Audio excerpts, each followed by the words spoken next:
എല്ലാവർക്കും രാമായണ മാസം 5-ാം ദിവസത്തിലേക്ക് സ്വാഗതം.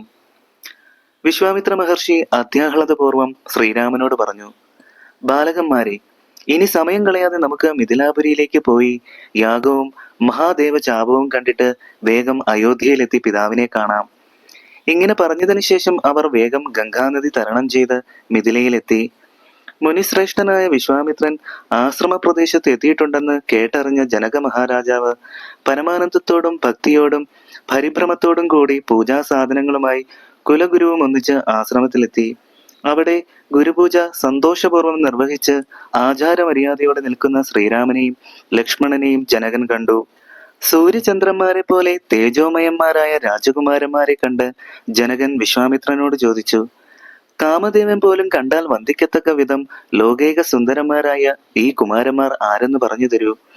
ഇവിടെ നരവീരന്മാരുടെ രൂപത്തിൽ നിൽക്കുന്നവർ നരനാരായണന്മാരാണോ? ഇത് കേട്ട വിശ്വാമിത്രൻ പറഞ്ഞു, രാജാവേ, ഞാൻ പറയുന്നത് വിശ്വസിക്കുക. വീരനായ ദശരഥന്റെ മക്കളിൽ മൂത്തവനായ ശ്രീരാമനാണിവൻ. കൂടെയുള്ളത് മൂന്നാമത്തെ മകൻ ലക്ഷ്മണൻ. എന്റെ യാഗം രക്ഷിക്കാനാണ് ഇവരെ ഞാൻ കൂട്ടിക്കൊണ്ടുവന്നത്. കാട്ടിലുള്ളിലെത്തിയപ്പോൾ ആക്രമിക്കാനെത്തിയ താടക എന്ന രാക്ഷസിയെ ഒറ്റ ബാണം കൊണ്ട് കൊന്നു. അതോടെ പേടി തീർന്നു. സിദ്ധാശ്രമത്തിലെത്തി വേണ്ട വിധം യാഗരക്ഷ നടത്തി. ശ്രീരാമന്റെ പാദപങ്കജത്തിലെ രജസിന്റെ സ്പർശം കൊണ്ട് അഹല്യയുടെ പാപം നശിപ്പിച്ച് അവളെ പവിത്രയാക്കി. ഇനി മഹാദേവ ചാപം കാണാൻ ആഗ്രഹമുണ്ട്. നീ അത് കാണിച്ചു തരണം. വിശ്വാമിത്രന്റെ വാക്കുകൾ കേട്ട ജനക മഹാരാജാവ് കുമാരന്മാരെ ആദരപൂർവ്വം സൽക്കരിച്ചു. യോഗ്യരായ ബാലകന്മാരുടെ നേർക്ക് ജനകന് വളരെയധികം പ്രീതി തോന്നി. വളരെ വേഗം ശൈവചാപം അവിടെ വരുത്തുവാൻ ജനക മഹാരാജാവ് മന്ത്രിയോട് ആജ്ഞാപിച്ചു. അതനുസരിച്ച് മന്ത്രി പോയപ്പോൾ ജനകൻ വിശ്വാമിത്രനോട് പറഞ്ഞു, ദശരഥപുത്രനും സുന്ദരനുമായ ശ്രീരാമൻ ഈ വില്ല് കുലച്ച് വലിച്ചു മുറിക്കുകയാണെങ്കിൽ തീർച്ചയായും ഇവൻ എൻ്റെ മകൾക്ക് യോഗ്യനായ വരനായിരിക്കും. വിശ്വാമിത്രൻ പറഞ്ഞു, എല്ലാം ഈശ്വര നിശ്ചയമാണെന്ന് മാത്രമേ എനിക്ക് പറയാൻ കഴിയൂ. എന്തായാലും വില്ല് വരുത്തുക. തുടർന്ന് വില്ല് കൊണ്ടുവരുവാൻ രാജാവ് കിങ്കരന്മാരെ നിയോഗിച്ചു. ചാപവാഹകന്മാരും 5000 കിങ്കരന്മാരും കൂടി ഹുങ്കാരത്തോടെ ശൈവചാപം എടുത്തുകൊണ്ടുവന്നു. മന്ത്രി പറഞ്ഞു, ആയിരക്കണക്കിന് മണികൾ, രത്നങ്ങൾ, വസ്ത്രങ്ങൾ എന്നിവ കൊണ്ട് അലങ്കരിച്ച ത്രയംബകം വില്ല് കണ്ടാലും. പരമശിവന്റെ പള്ളിവില്ല് കണ്ട് ശ്രീരാമചന്ദ്രൻ ആഹ്ലാദപൂർവ്വം അടുത്തു ചെന്ന് വന്ദിച്ചു. വില്ലെടുക്കാമോ, കുലയ്ക്കാമോ, വലിക്കാമോ? ശ്രീരാമൻ ചോദിച്ചു. എല്ലാം ആകാം, കഴിയുന്നത് ചെയ്യൂ, മടിക്കേണ്ട. ഇതുമൂലം കല്യാണമുണ്ടാകും, വിശ്വാമിത്രൻ പറഞ്ഞു. ശ്രീരാമൻ പുഞ്ചിരി തൂക്കിക്കൊണ്ട് മെല്ലെ നടന്നു ചെന്ന് ചാപം നോക്കി. ഉജ്ജ്വല തേജസ്സോടെ വേഗം വില്ലെടുത്ത് അനായാസം കുലച്ചു വലിച്ചു മുറിച്ചപ്പോൾ ഈരേഴ് ലോകങ്ങളിലും അതിന്റെ മാറ്റൊലി മുഴങ്ങി. ജനങ്ങൾ അത്ഭുതപ്പെട്ടു. ദേവന്മാർ പാട്ട്, ആട്ടം, കൂത്ത്, പൂമഴ, വാദ്യഘോഷങ്ങൾ, മംഗളസ്തുതികൾ എന്നിവയോടെ ശ്രീരാമനെ സ്തുതിച്ചു. അപ്സരസുകൾ ഉത്സാഹപൂർവ്വം ലോകനാഥനായ ശ്രീരാമന്റെ വിവാഹ മഹോത്സവ ആരംഭം ഘോഷം കണ്ട് സന്തോഷിച്ചു. ജനകൻ ജനസഭയിൽ വെച്ചു തന്നെ ലോകനാഥനായ ശ്രീരാമനെ മുറുകെ പുണർന്നു. ഇടിവെട്ടും പോലെ ശൈവചാപം മുറിഞ്ഞ ശബ്ദം കേട്ട് രാജാക്കന്മാർ പാമ്പുകളെ പോലെ നടുങ്ങി. സീതാദേവി അത് കേട്ട് മയിൽപേട പോലെ സന്തോഷിച്ചു. വിശ്വാമിത്രനും സന്തുഷ്ടനായി. അമ്മമാരും പരിചാരികമാരും ചേർന്ന് സീതയെ അണിയിച്ചൊരുക്കി. സ്വർണ്ണ നിറമുള്ള മനോഹരിയായ മൈഥിലി സ്വർണ്ണാഭരണങ്ങളും സ്വർണമാലയും അണിഞ്ഞ് ലജ്ജയോടും വിനീതഭാവത്തോടും മന്ദമന്ദം ശ്രീരാമന്റെ മുമ്പിലെത്തിയിട്ട് ആദ്യം കടാക്ഷങ്ങളാകുന്ന കരിങ്കുവളമാല അണിയിച്ചു. പിന്നീട് ശ്രീരാമന്റെ കഴുത്തിൽ വരണമാലയും ചാർത്തി. കരിങ്കുവളപ്പൂവിന്റെ നിറമുള്ള ശ്രീരാമൻ ആ മാലയണിഞ്ഞ് വളരെയധികം ശോഭിച്ചു. സീതയ്ക്ക് അനുരൂപനായി ശോഭിക്കുന്ന രാജകുമാരനെ കണ്ടവരെല്ലാം ആനന്ദസാഗരത്തിൽ ആറാടി. മാനവവീരൻ ജയിക്കട്ടെ എന്ന് ആശീർവദിച്ചു. അപ്പോൾ വിശ്വാമിത്രനോട് ജനകൻ പറഞ്ഞു, ഇനി അല്പവും വൈകാതെ ദശരഥ മഹാരാജാവിനെ വരുത്തുവാൻ സന്ദേശവുമായി ഒരു ദൂതനെ അയക്കണം. അനന്തരം വിശ്വാമിത്രനും ജനകനും ചേർന്ന് ദശരഥനും വിശ്വാസം വരത്തക്ക വിധത്തിൽ വിവരങ്ങളെല്ലാം എഴുതി ദൂതന്മാർ വഴി കൊടുത്തയച്ചു. അയോധ്യയിലെത്തിയ ദൂതന്മാർ ദശരഥനെ കണ്ട് സന്ദേശം ഏൽപ്പിച്ചു. കത്ത് വായിച്ചിട്ട് ദശരഥൻ സംശയം വേണ്ട, ഇനി പുറപ്പെടാം എന്ന് കൽപ്പന നൽകി. കുലഗുരുവായ വസിഷ്ഠൻ, അരുന്ധതി ദേവി, കൗസല്യ തുടങ്ങിയ രാജപത്നിമാർ, ഭരതൻ, ശത്രുഘ്നൻ എന്നിവർ ചതുരംഗപ്പടയോടും ഒരു മഹോത്സവത്തിന് വേണ്ട വാദ്യഘോഷങ്ങളോടും കൂടി മിഥിലാപുരിയിലെത്തി. രാജഗുരുവായ ശതാനന്ദനോടൊപ്പം ചെന്ന് ദശരഥൻ വന്ധ്യനായ വസിഷ്ഠൻ, അരുന്ധതി മുതലായവരെ അർഘ്യപാദാദികൾ അർപ്പിച്ച് യഥാവിധി എതിരേറ്റ് സൽക്കരിച്ചു. രാമനും ലക്ഷ്മണനും പിതാവിനെയും വസിഷ്ഠനെയും മാതൃജനങ്ങളെയും വണങ്ങി. ഭരതനും ലക്ഷ്മണനും ശ്രീരാമന്റെ പാദം തൊട്ട് വണങ്ങി. ലക്ഷ്മണൻ ഭരതനെയും ശത്രുഘ്നൻ ലക്ഷ്മണനെയും തൊഴുതു. ദശരഥൻ രാമനെയും ലക്ഷ്മണനെയും ആലിംഗനം ചെയ്തു. ജനക മഹാരാജാവ് ദശരഥന്റെ കൈപിടിച്ച് സന്തോഷത്തോടെ പറഞ്ഞു, എനിക്ക് വിവാഹം ചെയ്തു കൊടുക്കാൻ 4 കന്യകമാരുണ്ട്. അങ്ങേക്കുമുണ്ട് 4 പുത്രന്മാർ. അതിനാൽ 4 കുമാരന്മാരുടെയും വിവാഹം മടികൂടാതെ ആലോചിക്കാം. വസിഷ്ഠനും ശതാനന്ദനും വിശ്വാമിത്രനും കൂടി 4 പേർക്കും വിവാഹത്തിനുള്ള മുഹൂർത്തം കുറിച്ചു. തുടർന്ന് അതിമനോഹരമായ ഒരു വിവാഹ മണ്ഡപം നിർമ്മിച്ചു. നാനാതരം രത്നങ്ങൾ പതിച്ച സ്തംഭങ്ങളുള്ള തോരണങ്ങൾ നാട്ടി. രത്നാലങ്കൃതമായ സ്വർണപീഠം വിവാഹ മണ്ഡപത്തിൽ പ്രതിഷ്ഠിച്ചു. ഭേരി, ദുന്ദുഭി തുടങ്ങിയ വാദ്യങ്ങളോടെ ഘോഷത്തോടെ ശ്രീരാമന്റെ പാദങ്ങൾ കഴുകി ചെതിരേറ്റു കൊണ്ടുവന്ന് ഹോമം നടത്തിയതിനു ശേഷം ജനകൻ പുത്രിയായ സീതയെ ശ്രീരാമന് നൽകി. മഹാദേവൻ, ബ്രഹ്മാവ്, മുനീന്ദ്രന്മാർ തുടങ്ങിയവർ ഭക്തിയോടെ ശിരസിലണിയുന്ന ശ്രീരാമന്റെ പാദതീർത്ഥം മൗലിയിലണിഞ്ഞ ജനകൻ രോമാഞ്ചമണിഞ്ഞു. ഊർമിളയെ ലക്ഷ്മണനും ശ്രുതകീർത്തിയെയും മാണ്ഡവിയെയും ഭരതശത്രുഘ്നന്മാരും വിവാഹം കഴിച്ചു. എല്ലാവർക്കും സന്തോഷമായി. വിശ്വാമിത്രനോടും വസിഷ്ഠനോടും കൂടി പുഞ്ചിരിയോടെ ജനകം പറഞ്ഞു, എന്റെ മകളായ സീതയുടെ ചരിത്രം മുമ്പ് നാരദ മഹർഷി പറഞ്ഞ് ഞാൻ കേട്ടിട്ടുണ്ട്. ഒരിക്കൽ യാഗഭൂമി പരിശുദ്ധമാക്കാൻ ഉഴുതപ്പോൾ ഒഴിവുചാലിന്റെ നടുക്ക് കണ്ടെത്തിയ പെൺകുഞ്ഞിന് ഞാൻ സീതയെന്ന് പേരിട്ട് എന്റെ മകളായി വളർത്തി. ഒരു ദിവസം നാരദ മഹർഷി ഇവിടെ വന്നു. എന്നോട് അദ്ദേഹം ഇങ്ങനെ പറഞ്ഞു, നിന്റെ മകളായ സീതയുടെ ചരിത്രം ഞാൻ പറയാം, കേട്ടുകൊള്ളൂ. പരമാനന്ദമൂർത്തിയും പരമാത്മാവും അജനും ഭക്തവത്സലനുമായ ഭഗവാൻ നാരായണൻ ദേവന്മാരുടെ കാര്യത്തിനായി ഇന്ദ്രൻ, ബ്രഹ്മാവ്, ശിവൻ മുതലായവർ അപേക്ഷിച്ചതിനാൽ രാവണവധത്തിനു വേണ്ടി ഭൂമിയിൽ സൂര്യവംശത്തിൽ മായാമാനുഷവേഷം ധരിച്ച് രാമനായിട്ട് അവതരിച്ചിരിക്കുന്നു. യോഗേശ്വരനായ വിഷ്ണു മനുഷ്യനായിട്ട് അവതരിച്ചപ്പോൾ യോഗമായാദേവി മനുഷ്യവേഷത്തിൽ നിന്റെ ഭവനത്തിൽ ജനിച്ചിരിക്കുകയാണ്. അതിനാൽ ഇവളെ മടികൂടാതെ ശ്രീരാമചന്ദ്രന് കൊടുക്കണം. ഇങ്ങനെ പറഞ്ഞിട്ട് നാരദൻ മറഞ്ഞു.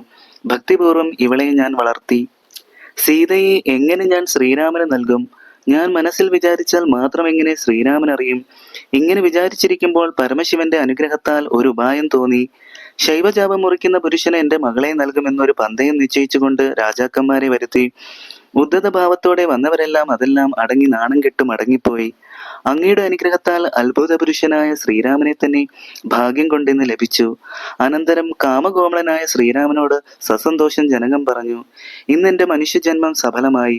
കോടി സൂര്യന്മാർക്ക് തുല്യമായ പ്രകാശത്തോടെ സൂര്യവംശത്തിൽ ജനിച്ച അങ്ങയെ മിന്നൽ പിണറിനോട് ചേർന്ന കാർമേഘം പോലെ യോഗമായിയായ ദേവിയോടൊന്നിച്ചു കാണുകയാൽ ഭക്തവത്സല എന്റെ ആഗ്രഹം സാധിച്ചു. യോഗികളായ മുനീന്ദ്രന്മാർ പോലും അങ്ങയുടെ നാമസങ്കീർത്തനം കൊണ്ട് ലൗകിക ബന്ധനങ്ങളിൽ നിന്ന് മോചിതരായി മോക്ഷം പ്രാപിക്കുന്നു. ഇത്തരത്തിലുള്ള അങ്ങയുടെ തൃപ്പാദങ്ങൾ എപ്പോഴും സ്മരിക്കാൻ ഇടവരുത്തണേ എന്ന് പ്രാർത്ഥിക്കുന്നു. ഇങ്ങനെ പറഞ്ഞ ശ്രീരാമനെ സ്തുതിച്ചതിനു ശേഷം ഭക്തിപൂർവ്വം വളരെയധികം സമ്പത്ത് ജനകൻ ശ്രീരാമന് നൽകി. 600 ആനകൾ, 10,000 തേര്, 1,00,000 കുതിര, 1,00,000 കാലാൾപ്പട, 300 ദാസികൾ, നാനാതരം ദിവ്യവസ്ത്രങ്ങൾ, മുത്തുമാലകൾ, പലയിനം ദിവ്യരത്നങ്ങൾ, 100 കോടി സ്വർണ്ണ ചുമട് എന്നിവ ജനകൻ സീതാദേവിക്ക് നൽകി. ശ്രീരാമൻ സന്തോഷപൂർവ്വം അതെല്ലാം സ്വീകരിച്ചു. വസിഷ്ഠൻ തുടങ്ങിയ മുനിശ്രേഷ്ഠന്മാരെ വിധിപ്രകാരം പൂജിച്ചു വണങ്ങി. സുമന്ത്രൻ തുടങ്ങിയ മന്ത്രിമാരെയും യഥായോഗ്യം ബഹുമാനിച്ചു. സന്തുഷ്ടനായി ദശരഥൻ യാത്രയ്ക്കൊരുങ്ങി. പാപമെല്ലാം അകന്ന ജനക മഹാരാജാവ് പുത്രിയെ പുണർന്നുകൊണ്ട് പതിവ്രതാ ധർമ്മങ്ങളെല്ലാം ഉപദേശിച്ചു കൊടുത്തു. ചിന്മയനും മായാമയനുമായ രാഘവൻ തന്റെ ഭാര്യയോടൊപ്പം യാത്രയായി. മൃദംഗം, പെരുമ്പറ, കുഴൽ, കൊമ്പ, ഇടയ്ക്ക, വീണ, മദ്ദളം തുടങ്ങിയ വാദ്യഘോഷങ്ങൾ മുഴങ്ങി. ശൃംഗാരരസത്തിന് യോജിച്ച വേഷങ്ങൾ, ചതുരംഗപ്പട എന്നിവ അകമ്പടി സേവിച്ചു. മാതാപിതാക്കൾ, സഹോദരന്മാർ, വിശ്വാമിത്രൻ, വസിഷ്ഠൻ മുതലായ താപസന്മാരായ ഗുരുനാഥന്മാർ, ഭൃത്യന്മാർ, മന്ത്രിമാർ തുടങ്ങിയവരോടുകൂടി അയോധ്യയിലേക്ക് യാത്രയായപ്പോൾ അത് കാണാൻ ദേവന്മാർ ആകാശത്ത് വിമാനങ്ങളിൽ വന്നു നിരന്നു. ജനക മഹാരാജാവ് അല്പദൂരം പിന്നാലെ ചെന്നിട്ട് അവരെ യാത്രയാക്കി. വെൺകൊറ്റക്കുട, തഴ, വെൺചാമരങ്ങൾ, ചന്ദ്രമണ്ഡലത്തെ ജയിക്കുന്ന ആലവട്ടങ്ങൾ, ചെങ്കടിക്കൂറകൾ, പാറുന്ന തേർക്കൊടി മരങ്ങൾ എന്നിവയോടും കുങ്കുമം, ചന്ദനം, കസ്തൂരി എന്നിവയുടെ സുഗന്ധത്തോടും 3 യോജന വഴി സഞ്ചരിച്ചപ്പോൾ ചില ദുർനിമിത്തങ്ങൾ കണ്ടു തുടങ്ങി. അപ്പോൾ വസിഷ്ഠനെ വന്ദിച്ചിട്ട് ദശരഥൻ ദുർനിമിത്തങ്ങളുടെ കാരണം ചോദിച്ചു. വസിഷ്ഠൻ പറഞ്ഞു, ചെറിയൊരു ഭയത്തിനിടയുണ്ട്. പിന്നീട് ആ ഭയം നീങ്ങുകയും ചെയ്യും. ഒന്നും പേടിക്കേണ്ട, നല്ലതേ വരൂ, ദുഃഖിക്കേണ്ട. ഇതിനാൽ കീർത്തി വർദ്ധിക്കുകയും ചെയ്യും. വസിഷ്ഠൻ ഇത് പറഞ്ഞപ്പോൾ വഴിമധ്യത്തിൽ പരശുരാമൻ നിൽക്കുന്നത് കണ്ട് ദശരഥൻ ഭയപ്പെട്ട് ഓടിച്ചെന്ന് സാഷ്ടാംഗ നമസ്കാരം ചെയ്തു. മറ്റുള്ളവർ എന്തു ചെയ്യണമെന്നറിയാതെ മതിമറന്ന് നിന്നുപോയി. ദുഃഖിതനായ ദശരഥൻ വീണ്ടും വീണ്ടും വണങ്ങിക്കൊണ്ട് ഭക്തിപൂർവ്വം ഭാർഗവരാമനെ സ്തുതിച്ചു. ഇപ്രകാരം ദശരഥൻ പറഞ്ഞത് വകവയ്ക്കാതെ കോപാഗ്നി കത്തിക്കാളും പോലെയും ഉച്ചനേരത്തെ സൂര്യമണ്ഡലം പോലെയും ഉഗ്ര തേജസ്സോടെ പെട്ടെന്ന് പരശുരാമൻ ശ്രീരാമനോട് ഇങ്ങനെ പറഞ്ഞു: ഞാൻ ഒഴിഞ്ഞ മറ്റൊരു രാമൻ ഈ 3 ലോകത്തിൽ എവിടെയെങ്കിലും ഉണ്ടോ? മനുഷ്യനായ ഭവാൻ ക്ഷത്രിയനാണെങ്കിൽ അരനിമിഷം എന്നോട് യുദ്ധം ചെയ്യാൻ നിൽക്ക്. വില്ലുപയോഗിക്കുന്നതിൽ നിനക്ക് നല്ല സാമർഥ്യമുണ്ടല്ലോ. നീയല്ലോ ശൈവചാപം ശക്തിയോടെ മുറിച്ചത്. എന്റെ കയ്യിൽ അതിശക്തമായ ഒരു വൈഷ്ണവചാപമുണ്ട്. ക്ഷത്രിയ വംശത്തിൽ ജനിച്ചവനാണ് നീയെങ്കിൽ ഈ വെല്ലെടുത്തു കുലച്ചാൽ നിന്നോട് ഞാൻ യുദ്ധം ചെയ്യാം. അല്ലെങ്കിൽ നിങ്ങളെ കൂട്ടത്തോടെ ഞാൻ കൊല്ലും, ഒട്ടും സംശയമില്ല. ഞാൻ ക്ഷത്രിയ കുലാന്തകനാണെന്ന് അറിയില്ലേ? അതിനാൽ നാം തമ്മിൽ പണ്ട് പണ്ടേ ശത്രുക്കളാണ്. പരശുരാമൻ ഇങ്ങനെ പറഞ്ഞപ്പോൾ ഭൂമി കുലുങ്ങി, പർവ്വതങ്ങൾ വിറച്ചു, ഇരുട്ടുകൊണ്ട് ദിക്കുകൾ മറഞ്ഞു, സമുദ്രം കലങ്ങിമറിഞ്ഞു. എന്താണ് സംഭവിക്കുക എന്നോർത്ത് ദേവാദികളും താപസന്മാരും ചിന്താകുലരായി. ദശരഥൻ ഭയന്ന് വിറച്ചു. വസിഷ്ഠനും ദുഃഖിതനായി.